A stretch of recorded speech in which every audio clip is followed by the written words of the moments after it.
नमस्कार दोस्तों, स्वागत है आपका अपने YouTube चैनल सिविल एग्जीक्यूशन में। और आज की वीडियो में क्या स्पेशल होने वाला है दोस्तों, यहाँ पे रेनफोर्समेंट केज आपको दिखाई जा रही है। मीन्स रेनफोर्समेंट आप तैयार करते हैं। यहाँ पे सिंगल पाइल भी आपको दिख रहा है जो राउंड शेप का है यहाँ पे।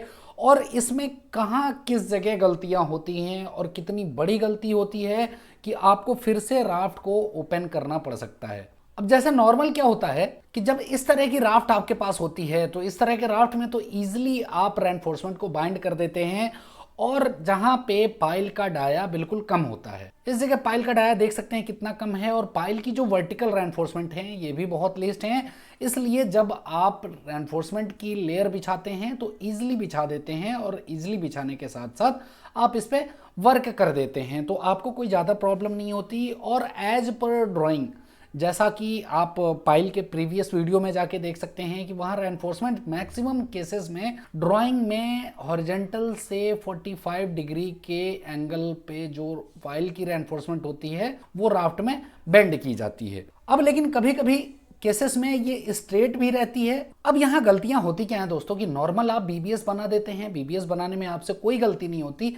लेकिन जब आप बाइंडिंग करने जाते हैं जो 45 पे एंगल पे बेंड होती हैं रेनफोर्समेंट्स, उनसे इतनी ज़्यादा कभी कभी प्रॉब्लम आती है कि आपको रीबार करना पड़ता है। मीन्स रेनफोर्समेंट को फिर से खोलना पड़ता है और आपको दोबारा वर्क करना पड़ता है। कभी कभी किसी केसेस में लेयर की रेनफोर्समेंट देखिए दोस्तों, 3-3 लेयर में रेनफोर्समेंट भी होती हैं कहीं कहीं।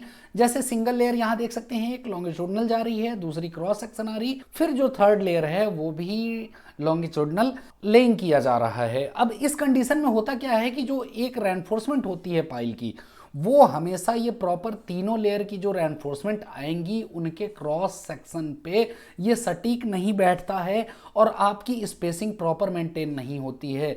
अब ये मेंटेन है लेकिन जहां पे देखिए पाइल की रेनफोर्समेंट आ रही है उस जगह ये सारी कितनी गैप्स हैं।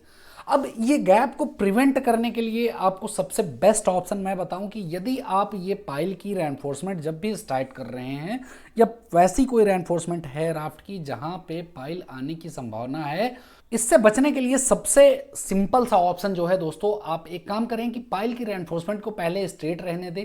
जब आप किसी भी छड़ को लेइंग कर रहे हैं तो मीन्स स्ट्रेट रहने से क्या होगा कि आप जो भी स्पेसिंग लेइंग करेंगे प्रॉपर मैक्सिमम ज़्यादा से ज़्यादा 20 mm 25 mm या जो पाइल की रेनफोर्समेंट का डाया है, मीन्स मान लेते हैं यदि 25 mm डाया है तो आपका ज़्यादा से ज़्यादा 25 to 50 mm का एरर आ सकता है।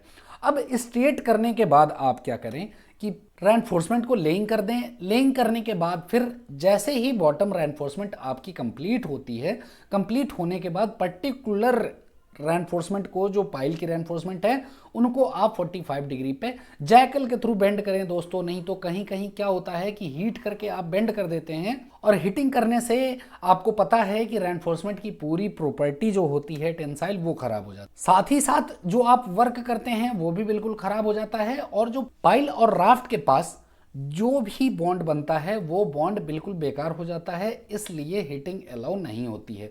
अब ये ऐसी स्पेसिंग का केस है दोस्तों कि जैसे यदि आप सिंगल देखेंगे कि सिंगल पाइल के लिए आपको कोई दिक्कत नहीं होगी, लेकिन जैसे ही लेयर बढ़ेगा या फिर कंजेस्टेड रेनफोर्समेंट आएगी उस समय ये काम आपको करने पड़ेंगे। और यहाँ देख सकते हैं जैसे क्लीनिंग हो गई तो क्लीनिंग आपको पहले ही कर लेनी है, ना कि आप रेनफोर्समेंट बांधने के बाद यदि क्लीनिंग करेंगे। जैसे यहाँ देख रहे हैं कि आपको ये डस्ट पूरा दिख रहा है, उस तरह से ये पूरी डस्ट रहेगी और क्लीन नहीं होने के बाद पूरी बॉन्डिंग खराब होगी। तो इस तरह से दोस्तों जब भी आप पाइल के पास रेनफोर्समेंट को लेइंग करें तो ये चीज़ें ज़रूर ध्यान दें। और आप कहेंगे कि जब स्पेसिंग मेंटेन नहीं होगी तो क्लाइंट कैसे मानेंगे, ये इतनी ज़्यादा कोई प्रॉब्लम नहीं होती। यदि आप 50 mm से कोई भी रेनफोर्समेंट के बाद यदि आपके पास कोई स्पेसिंग नहीं मिल रही जहां पाइल की रेनफोर्समेंट है वहां उसके लिए कोई ज़्यादा इशू नहीं होता। लेकिन नॉर्मल केसेस में क्या होते हैं कि जब पूरी इधर उधर बेंड रहती है रेनफोर्समेंट तब आपके पास ये स्पेसिंग जो है बहुत ही ज़्यादा क्रिटिकल हो जाता है और आप प्रॉपर लेइंग नहीं कर पाते हैं, जिसकी वजह से क्लाइंट आपकी रेनफोर्समेंट को या तो ओपन करवा देते हैं या फिर कोई राफ्ट आपकी चेक नहीं हो। तो इस वीडियो में दोस्तों इतना ही। अब मुझे विदा दीजिए। नेक्स्ट वीडियो के लिए आपका बहुत बहुत धन्यवाद इस वीडियो में बने रहने के लिए।